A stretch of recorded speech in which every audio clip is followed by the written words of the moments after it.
My girlfriend didn't ask me to invest in her startup. She asked me to sign.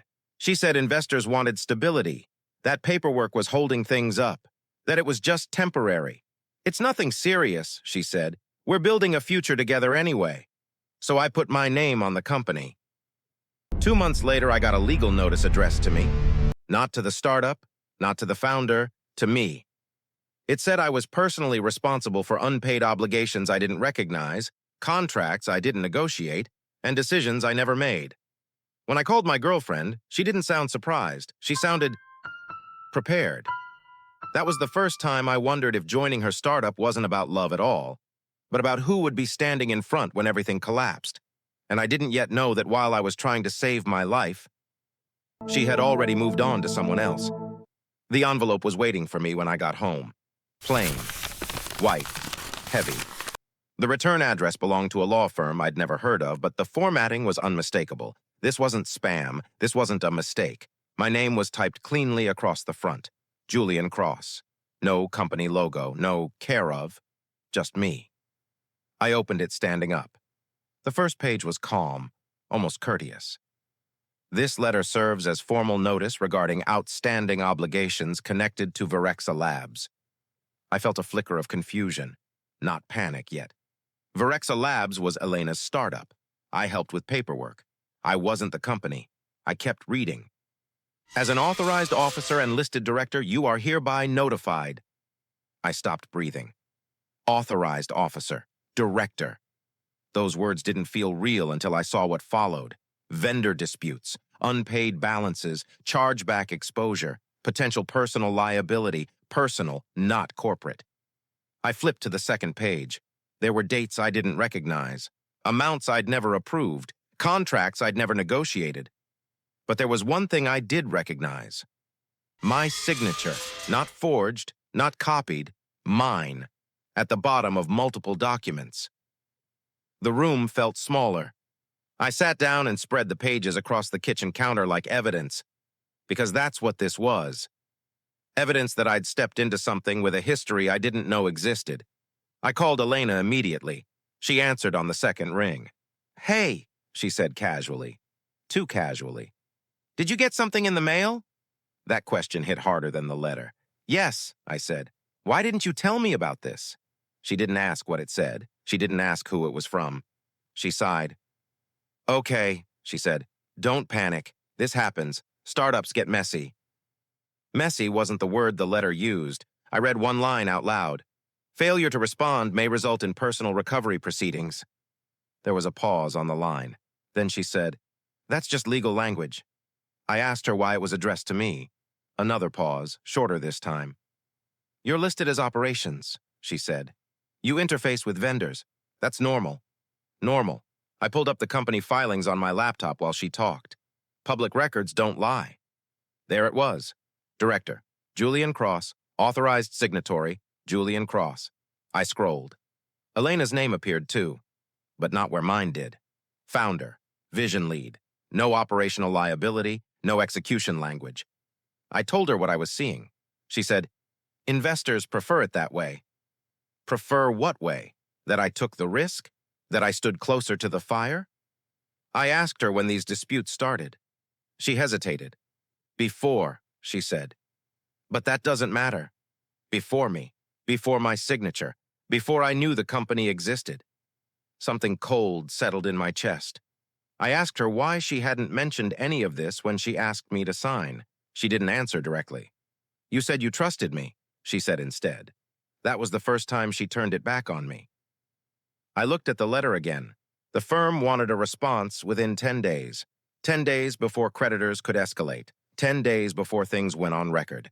10 days before my name became permanently attached to something I didn't build. "Elena," I said, "why am I the one taking this hit?" She exhaled slowly. "We'll figure it out," she said. "Just let me handle the messaging." Messaging. That's when it hit me.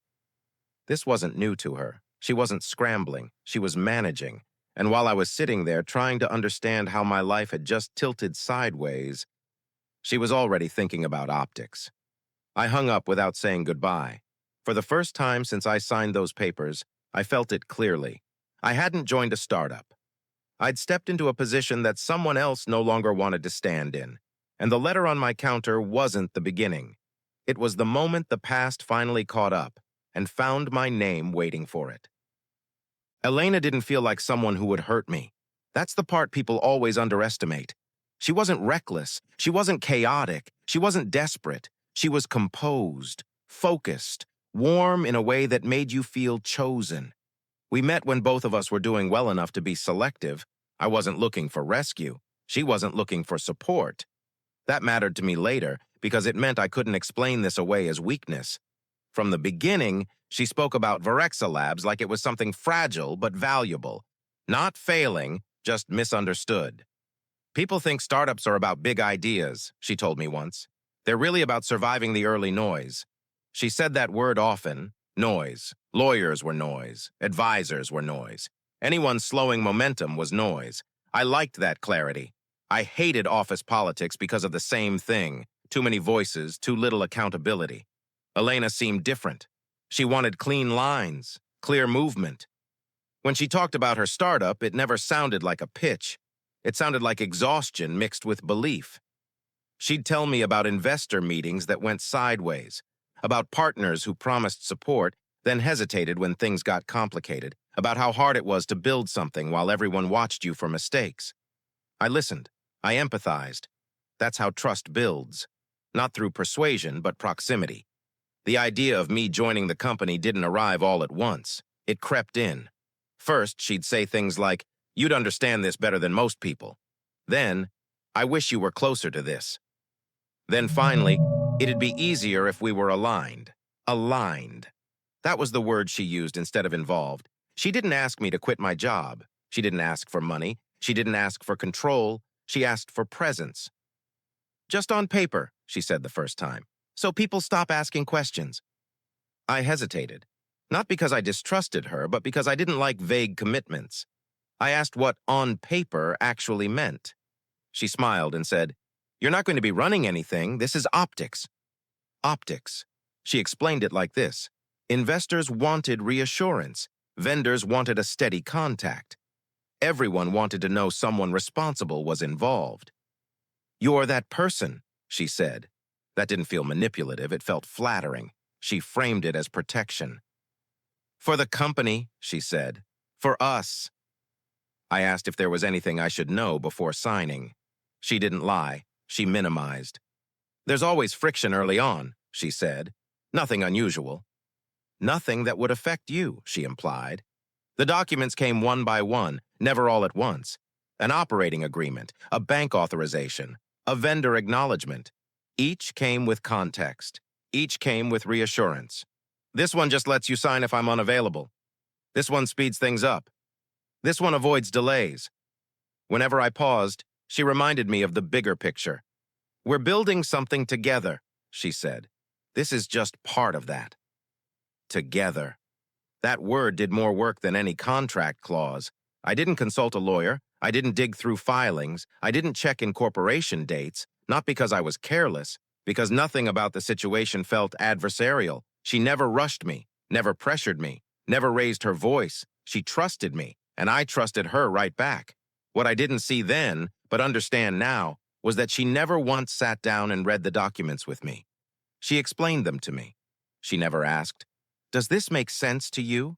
She asked, "Are you okay helping me with this?" And that question bypassed caution completely.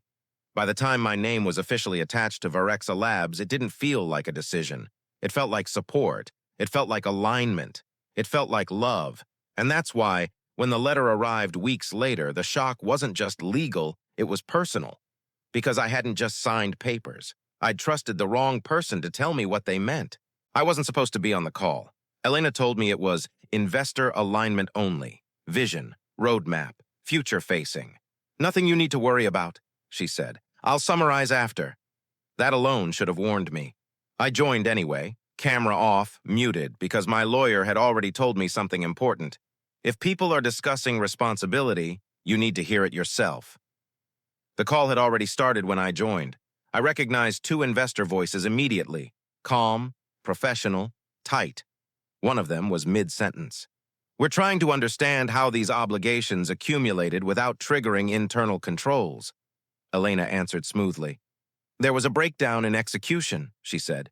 We trusted the wrong structure. Structure. Then the question came, the one that changed everything. Who was responsible for day-to-day operations during that period?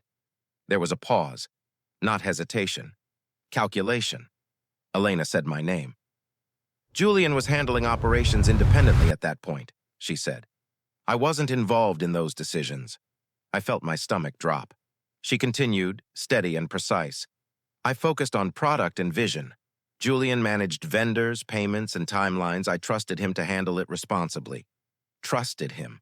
That was the word she used. Not we, not together, not shared. Him, me. One of the investors asked, So you're saying these decisions weren't reviewed by you? Elena didn't rush her answer. That's correct, she said. Julian had autonomy. Autonomy. I stared at my screen. Every document she'd walked me through, every reassurance, every temporary promise, all of it collapsed into that sentence. The investor followed up. And you weren't aware of the disputes until recently? Elena sighed softly, perfectly pitched. I became aware when the letters surfaced, she said. At that point, the damage was already done. Damage. She didn't say we. She didn't say us. She said him without saying it at all. I unmuted. Elena, I said. The call went silent. Her face flickered for half a second before she recovered. Julian, she said carefully. I didn't realize you were joining. One of the investors leaned forward. Julian, he said, can you confirm what Elena just stated? I had two options, defend her or tell the truth. I executed documents, I said. I didn't originate the obligations. Elena's jaw tightened. But you signed them, she said quickly. That was your role. There it was, the pivot, from partner to buffer, from together to you. I felt something settle in me, not anger yet, but clarity. Those obligations existed before I joined, I said. And you know that. Elena didn't deny it. She redirected. This isn't about history, she said. It's about accountability. Accountability. The word landed like a verdict. The call ended shortly after. No resolution, no reassurance, just a promise to review exposure. Elena called me immediately. Her tone was cold now, controlled. You shouldn't have joined that call, she said. You just told them I was responsible, I replied. No, she said. I told them the truth. That sentence hurt more than anything else, because it told me everything. I wasn't betrayed by accident. I was selected. She didn't ask me to stand with her. She asked me to stand in front of her, and when the moment came, when someone had to take the hit, she didn't hesitate. She stepped back and let the impact find me. The fallout didn't wait. It never does. By the next morning, my phone was full of missed calls, from numbers I didn't recognize, from firms I'd never dealt with, from people who suddenly knew my name for all the wrong reasons. The law firm followed up with a second notice. Less polite this time. They were seeking clarification on my role. They wanted confirmation that I had authority at the time the obligations were created. They wanted a response within 5 business days. 5 days to explain how I'd become responsible for a company I hadn't built. I called my bank to ask a simple question. Is there anything I should be worried about? The answer wasn't simple. There's been an inquiry, the representative said carefully. It's precautionary, but we've temporarily restricted outgoing transfers on your personal account. Restricted. I stared at the wall while she explained what that meant. Bills would still go through. Incoming money was fine, but anything unusual, anything large would be flagged. I hung up and checked my credit report. There it was, a notation. Nothing finalized, nothing resolved. Just a mark that said review pending. That mark doesn't scream, it whispers. And people who know how the system works hear it loud and clear. My lawyer didn't sugarcoat it. If this escalates, he said, you could be personally named. That means judgments, liens, years of cleanup. Years. I asked him what happened to people who lost cases like this. He told me about one man who lost his house, another who couldn't pass background checks anymore, another who was technically free but professionally dead. Even if you're eventually cleared, he said, the damage isn't temporary. That night, Elena didn't come over. She said she was with advisors. She didn't ask how I was holding up. She didn't ask what the lawyer said. She sent one message. Try not to stress. This will resolve. Resolve. That word felt cruel now. The next blow came 2 days later. My employer called, not HR, legal. They'd received a routine background update request tied to an external matter. They weren't accusing me of anything, but they were asking questions. Questions about my judgment, questions about my involvement, questions about why my name appeared where it did. I told them the truth. They told me they needed time. That's corporate language for distance. I started sleeping in fragments, waking up to check my phone, checking my email every few minutes. Each notification felt like another step closer to something permanent. Friends noticed. I stopped replying, stopped explaining. Because how do you explain that you might lose everything, not because you did something wrong, but because you trusted the wrong person? One afternoon, I sat on my couch with paperwork spread across the table, trying to piece together a defense that didn't yet exist. That's when I realized something worse than fear had set in. Shame. I felt stupid. Not reckless, not greedy, just naive. I replayed every conversation with Elena in my head, every reassurance, every temporary, every together, and now, when my name was the one on the line, she was silent. 3 days passed without a call, then 4. On the 5th day, my lawyer called with an update. Elena's counsel submitted a statement, he said. My chest tightened. What did it say? He hesitated. They're asserting that you exercised independent operational authority, he said, that decisions were made without her involvement. There it was, in writing, the final cut. She didn't just step back, she sealed the distance. I hung up and sat there, numb. That statement wasn't just betrayal. It was a weapon. It positioned me as reckless. It framed her as misled. It hardened the narrative against me. For the first time since this began, I thought, I might not recover from this. Not quickly, not cleanly. This wasn't about money anymore. It was about being marked. The kind of mark that follows you into rooms you haven't entered yet. That night, I opened my laptop to start gathering documents. Anything that could save me. That's when I found something I wasn't looking for. An email chain I didn't recognize. Different tone, different language, but a familiar pattern. And buried inside it, a name I didn't know yet. A man who had signed papers before me and lost everything after. I wasn't looking for proof of betrayal. I was looking for survival. Every document I opened that night had one purpose: to build a defense strong enough to keep me from losing my future. Contracts, emails, attachments I'd skimmed months ago without thinking. That's when I noticed the dates. Some of the obligations tied to my name didn't just predate my role, they predated our relationship. That bothered me. I followed the thread backward. Older contracts, archived correspondence, vendor portals that kept more history than they advertised. And then I saw it. A name I didn't recognize. Aaron Blake. He appeared the same way I did now. Director, authorized signatory, operational contact. The dates lined up with Elena's previous startup. The one she'd mentioned once, casually, like a chapter that hadn't worked out. I clicked deeper. Court records, public filings. And suddenly the story snapped into focus. Aaron Blake had been sued personally, not the company. Him. His assets had been frozen, his credit destroyed, his home listed as collateral.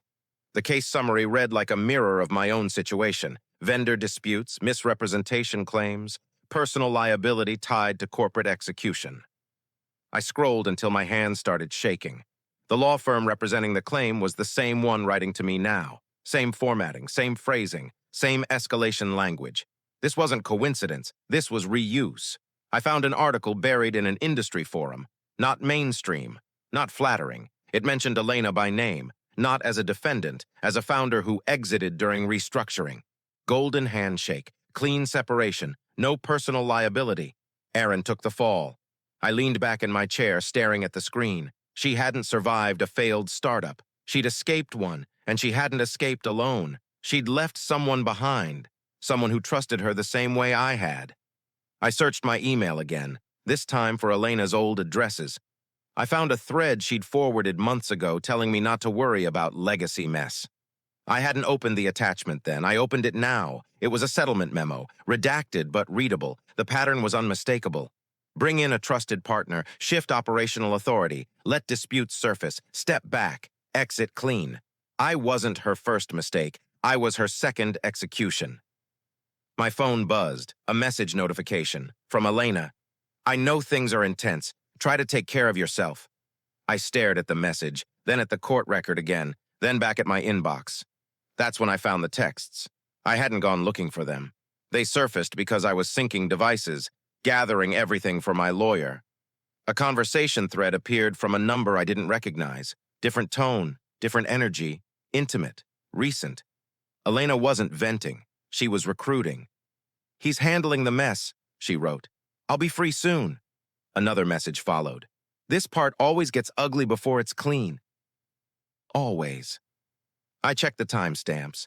These messages were sent while I was sitting in my lawyer's office, while my accounts were being flagged, while my name was being dragged into rooms I'd never entered. She hadn't just moved on emotionally. She'd already replaced me operationally. I closed the thread and sat there in silence. The betrayal wasn't just personal now. It was procedural. She didn't panic when things went wrong. She followed a playbook. And that meant something critical. If this was a pattern, then this wasn't a bad breakup or a business failure. It was intent, which meant I wasn't just defending myself anymore. I was holding evidence of fraud. And for the first time since this began, something shifted inside me. Not fear, not anger, resolve.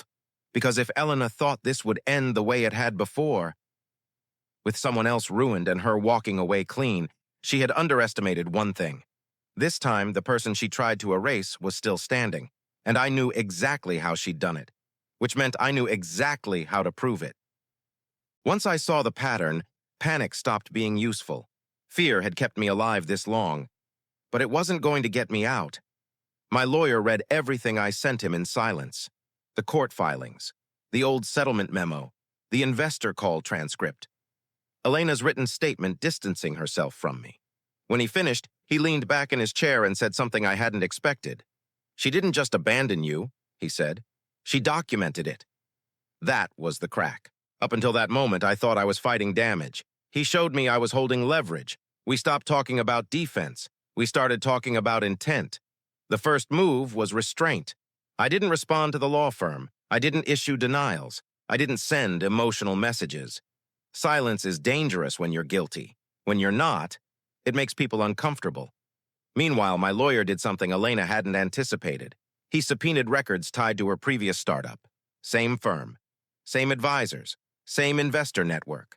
Patterns started surfacing immediately. In both companies, a romantic partner brought in late operational authority, reassigned founder rebranded as vision-only, legal exposure transferred downward. Founder exited clean. This wasn't failure. It was choreography. The second move was timing. Elena thought she was ahead because she'd already moved on. What she didn't realize was that her confidence made her sloppy. She kept texting the new guy, kept explaining things she thought were safe to say. Once this clears, everything resets. It's always ugly before it's clean. Those words mattered, because they weren't emotional. They were procedural. They implied expectation, foreknowledge. My lawyer smiled when he read them. That's not heartbreak, he said. That's anticipation. The third move was exposure. Controlled, not explosive. We didn't send everything at once. We sent just enough.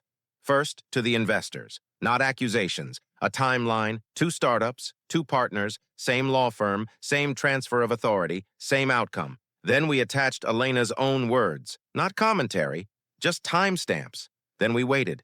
The response wasn't immediate. It was worse. Meetings were canceled. Funds were frozen. Legal teams got involved. Elena finally noticed. She called me. I didn't answer. She emailed. Then she texted. "What are you doing?" I didn't respond. Because this wasn't a conversation anymore. This was discovery. The final move was surgical. My lawyer filed a motion asserting fraudulent inducement, not against the company, against her. It alleged intentional misrepresentation, patterned behavior, prior identical conduct, concealment of material facts that changed everything. Because fraud doesn't get absorbed by startups. Fraud sticks to people. Elena's legal team tried to contain it. They pushed for settlement. Quiet, fast, confidential. But this time, I wasn't the one begging for an exit. The condition was simple. full disclosure to investors, clawback of any exit compensation, written acknowledgement of misrepresentation, and removal of her authority, permanently. The room went silent when it was read aloud. That silence lasted 3 days. On the 4th day, her lawyer responded. They accepted, not because they wanted to, because the alternative was discovery, and discovery would have shown that this wasn't a mistake. It was a method. For the first time since this started, I slept through the night. Not because it was over, but because I knew something Elena had relied on before was gone. The assumption that the person she sacrificed would disappear quietly. I wasn't disappearing, and she was finally standing where she'd pushed others before, in front of the consequences. Elena thought the settlement meant survival. She was wrong. The fraud finding didn't just trigger disclosure obligations, it triggered clawback. Not symbolic, not partial, complete. The investors' legal team moved first. They froze all distributions tied to her exit. Then they reversed them.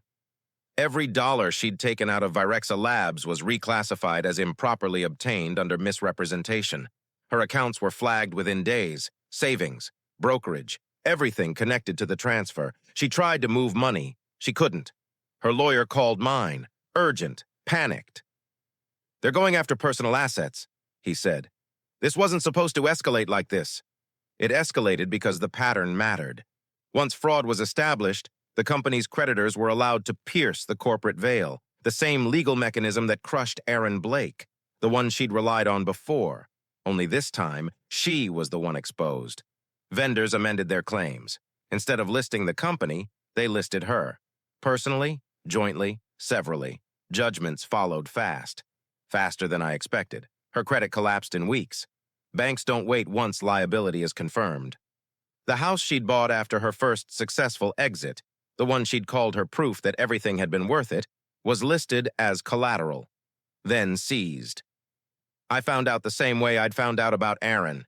Public records, foreclosure notice, her name typed cleanly across the top. No company buffer, no romantic shield, just her. The new boyfriend vanished the moment the asset freeze hit. Not after explanations, not after apologies, after numbers. Because when people realize you can't protect yourself anymore, they don't stick around. Elena called me once more after that. Not to argue, not to threaten. She was crying. "They're taking everything," she said. "This is exactly what happened to him." Him. She finally said his name. Aaron. That was the moment she understood. The mechanism she'd perfected wasn't unfair. It was indifferent. It didn't care who used it. It only cared who stood closest when the collapse happened. Her lawyer resigned. Conflicts of interest? Same firm, same playbook, same exposure. No one would represent her without an upfront retainer she no longer had. By the end of the quarter, her accounts were empty. Her house was gone. Her credit was destroyed. Her name was radioactive, not because of gossip, because of court records. She didn't go to jail. She didn't need to. She was unemployable in her industry, unfundable, uninsurable. The exact state Aaron Blake had been left in. The exact state she'd counted on, never experiencing herself. The last update I saw about Elena wasn't dramatic. It was a filing, case closed, assets liquidated, judgment satisfied.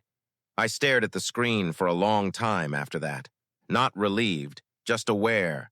Aware that the story didn't end because I was smarter or stronger. It ended because she finally stood where she'd pushed others, and the system she trusted to protect her worked exactly as designed. I didn't celebrate when it was over. There was nothing to celebrate about watching someone lose everything, even when they earned it. What I did feel was quiet.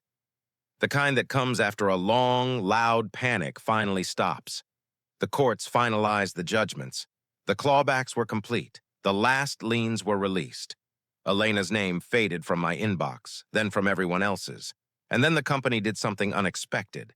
It stabilized. Once her authority was removed and the restructuring finished, Virexa Labs stopped bleeding. Not magically, methodically. The first thing I did was boring. I killed bad contracts, renegotiated vendor terms, cut vanity features that existed only for pitch decks. No optics, no storytelling, just operations. The investors, cautious at first, stayed close. Not because they trusted easily, but because they could finally see where decisions were coming from. Within 6 months, the numbers turned. Not explosive growth, real growth. Revenue covered burn. Burn dropped below forecast. Then the company crossed a line it had never crossed before. Profit. The same startup that had nearly destroyed my life became the thing that rebuilt it. I didn't rebrand it. Didn't change the mission. I just ran it like someone who expected consequences. Eventually, the investors formalized it. I was named CEO, not as a reward, as a correction. The irony wasn't lost on me. The company Elena used as a shield became the place she was permanently excluded from. Her name was removed from internal documents, then from public ones. History rewritten, not to flatter me, but to reflect reality. I checked the public records one last time months later. Elena's case was closed, assets liquidated, judgment satisfied. The house gone, the savings gone. The future she'd leveraged others to protect, gone with it. The same ending Aaron Blake had lived through. Only this time there was no next act waiting. No new startup, no quiet reset. Just a clean record of what happened when the pattern finally broke. People sometimes ask me if I regret how far it went. I don't, because I didn't take anything from her. I stopped carrying what she'd placed on me. The rest followed naturally. The company survived because it was finally handled honestly. I survived because I refused to disappear quietly. And the lesson I carry now isn't about love or business. It's simpler than that. If someone asks you to stand in front of consequences for them, make sure you understand exactly why.